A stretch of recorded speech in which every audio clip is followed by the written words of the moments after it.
Turin. January 3, 1889. A man watches a horse being whipped in the middle of a public square.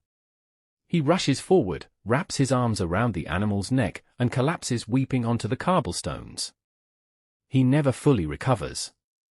His name is Friedrich Nietzsche. He is 44 years old. He has spent a decade writing books almost no one read, living alone, walking 8 hours a day through the mountains to think. And yet, the ideas he carried in that broken mind would go on to reshape Western civilization. By the end of this video, you will understand what Nietzsche actually believed, ideas that have been misquoted, misused, and deliberately buried for over a century.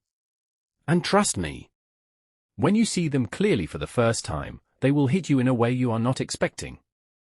Let us start with the most dangerous sentence Nietzsche ever wrote. God is dead.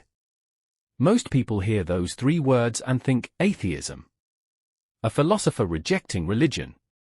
A man shaking his fist at the church. That is not what Nietzsche meant. Not even close. When Nietzsche declared God dead, he was not making a theological statement. He was making a cultural diagnosis. For over 1,000 years, the entire structure of Western meaning, morality, purpose, value, the reason to get out of bed in the morning, had been built on the foundation of a divine order. There was a God, there was a heaven. Your suffering had a purpose. Your sacrifice would be rewarded. The universe had a direction, and you were part of it. Nietzsche was announcing that this foundation had collapsed. Not because of anything dramatic.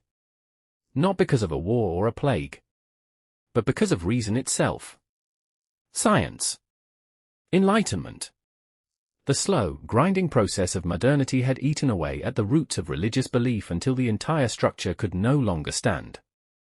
And the tragedy, Nietzsche said, was that almost no one had noticed. He wrote, "We have killed him, you and I. All of us are his murderers. But how did we do this? How could we drink up the sea?" This is the line people skip. It is not a celebration. It is a warning. Nietzsche understood that when the old system of meaning dies, something catastrophic fills the vacuum. Not wisdom. Not freedom. Nihilism. The belief that nothing matters, that there is no truth, that existence is pointless. And that terrified him. Because Nietzsche did not want people to stop believing in meaning. He wanted them to create it. On their own. Without a God handing it to them. But here is the question that follows from this. If the old values are gone, if the old moral framework has collapsed, who decides what is good? Who decides what is worth living for? That question leads to the darkest and most misunderstood idea Nietzsche ever developed. And it starts with something he believed most people would rather never examine about themselves.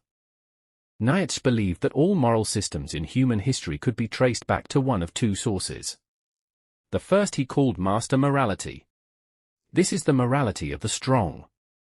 In ancient societies, in the world of Homer, in the world of the Roman aristocracy, the powerful defined what was good simply by pointing to themselves. Good meant noble, strong, courageous, excellent. Bad meant weak, cowardly, common. There was no guilt in this system.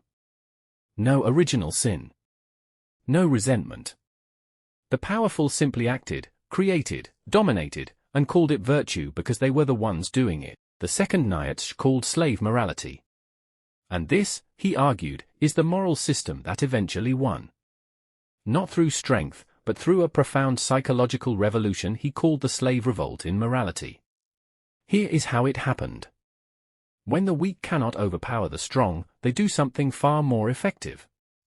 They redefine the terms.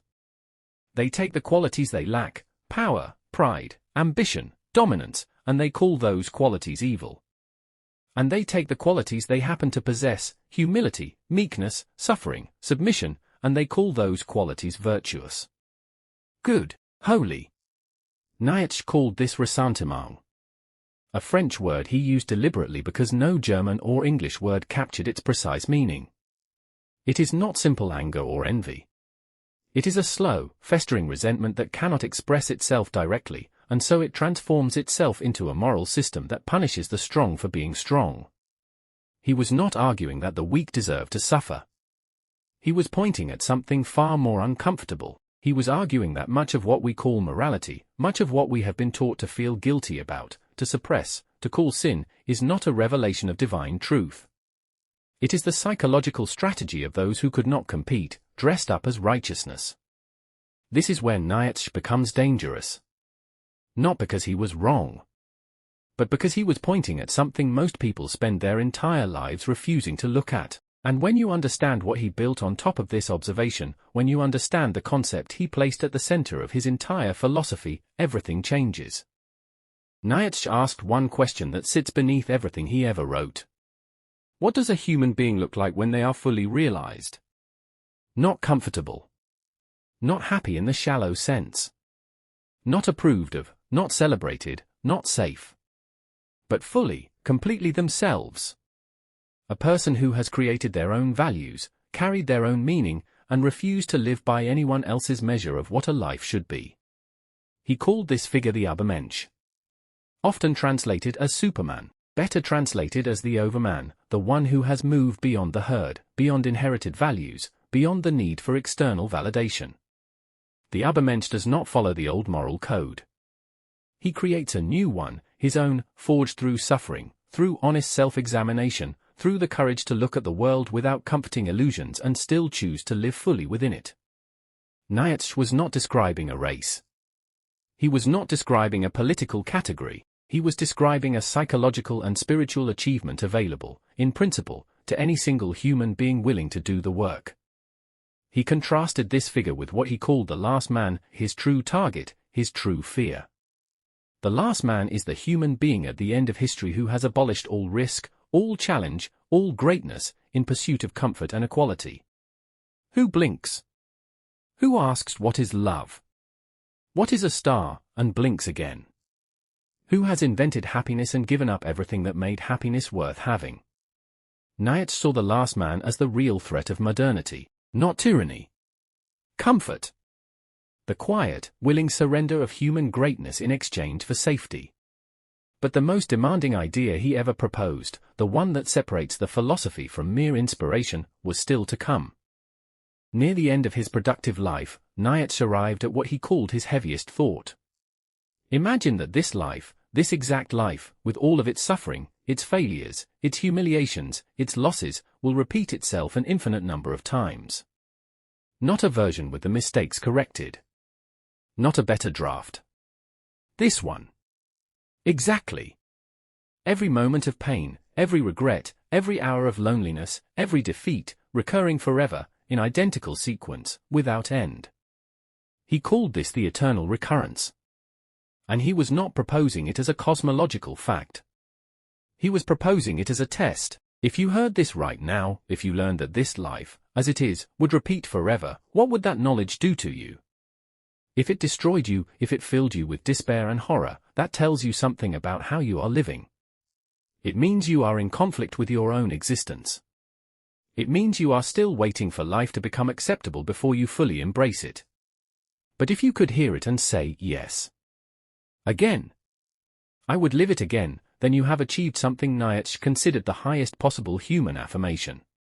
He gave this affirmation a name. Amor Fati, love of fate. Not acceptance. Not resignation. Love. The active, total embrace of everything that has happened to you, everything that is happening, everything that will come, as not merely necessary but as something you would choose. Nietzsche's entire philosophy builds to this point. God is dead, so you must create your own meaning. The old morality was a strategy of the weak, so you must forge your own values. The will to power drives you toward self-overcoming, not domination. The Übermensch is what you become when you stop waiting for permission to be fully yourself. And Amor Fati is the attitude that makes all of it livable, the recognition that suffering is not an obstacle to a great life. It is the material from which a great life is built. He walked through the Alps for years, alone, in pain, nearly blind, largely unread, earning almost nothing. And he wrote. Not because the world was ready for him. It wasn't. Because he could not do otherwise. That is the philosophy of Friedrich Nietzsche. Not a call to dominate others. A demand, the most difficult demand in the history of ideas, that you become fully, unapologetically, irreversibly yourself. If this video changed the way you see things, or if it reminded you of something you already knew but needed to hear again, hit the like button. It takes 1 second and it genuinely helps this channel reach the people who need these ideas. Subscribe if you want more. There is a great deal more to explore.